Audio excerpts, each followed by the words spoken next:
sure. You know, our team this year has done this many times before. We have made kind of a living of having a tie score, being behind, and being able to find the way to get the runners on and get the runners in. And another good example, opening game, two great opening games in the Sun Belt Conference Tournament, to say the least. So it was good, and very pleased and proud of how our guys did, and giving up 6 and then being able to bounce back and winning the baseball game.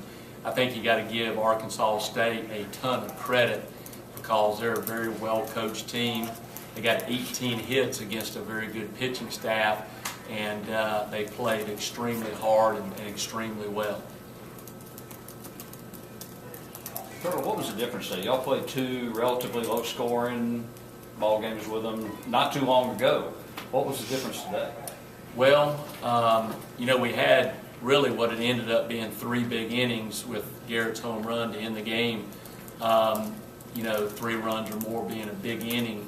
And I guess it was like the 3rd or so that, we got to Jacob Lee a little bit and got 6.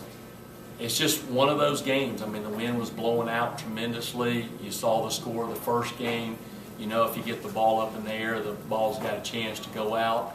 Honestly, we threw a lot of pitches about mid-thigh to belt, which is kind of unusual for us. We didn't locate very well, to say the least.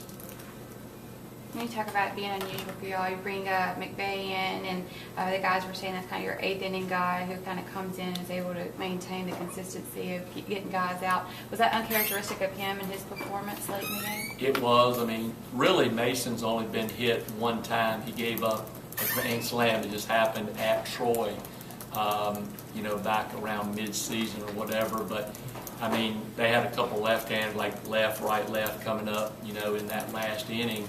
And we felt like, the score the way it was. And, I mean, he's our normal 8th inning guy. So we brought him in to hopefully finish it off. And it just so happened today it didn't work out. But believe me, we'll throw him right back in the mix on Friday. Garrett, it seems like maybe a year ago you would be the guy that they were going to intentionally walk so they could get to the next guy. And looking at y'all's lineup, I didn't know which one you could really pick to intentionally walk with the way that you and Pablo and Jeremy have been hitting all season. But once they walked Pablo, just sort of what was your mindset like to sort of come in? I mean, it's like you kind of passed the torch to him as the conference player of the year, but you just came up and, showed exactly what makes you such a great player. Well, throughout the season, we've always believed in every single person on the team, 1 through 9, and even the guys on the bench. So all the guys, I didn't really have a good game to start off the game, my first couple at bats, and they just kept telling me, get up, just keep doing it. And I was able to make the adjustment. And when they walked Pablo, I actually thought they were going to walk me too to get bases loaded to put the force everywhere. But I've actually grounded out 3 times today, so I thought maybe they thought they'd have a better chance at me. So I just was listening to one of the coaches in the dugout just look for something up, and I got a fastball up, and I was able to really put a good swing on it.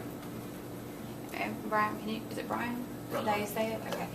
Just kind of talk about that the top of the 10th. They get bases loaded, and you're able to strike out 2 to end threat. Just sort of what was going through your mind?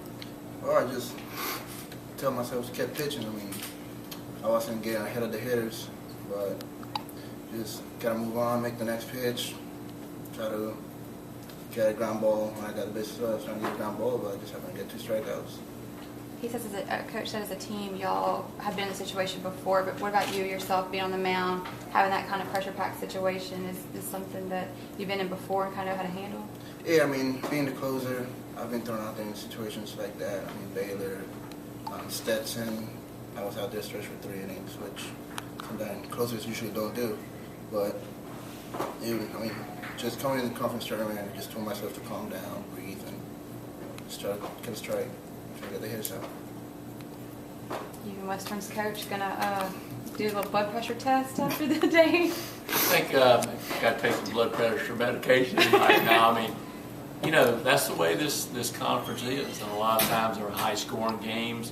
When you're in the conference tournament, everybody's playing for their life. Everybody's playing because, this could be the swan song. I mean, after these 3 games, or a few teams continue along into the regionals and everything like that, and everybody's playing with everything they've got, and there's no, they're just, everybody's focused on every pitch. Nobody's taking a pitch off. Everybody's playing their absolute guts out, actually. So that's what we both did today, and thank goodness we came out on top in the end.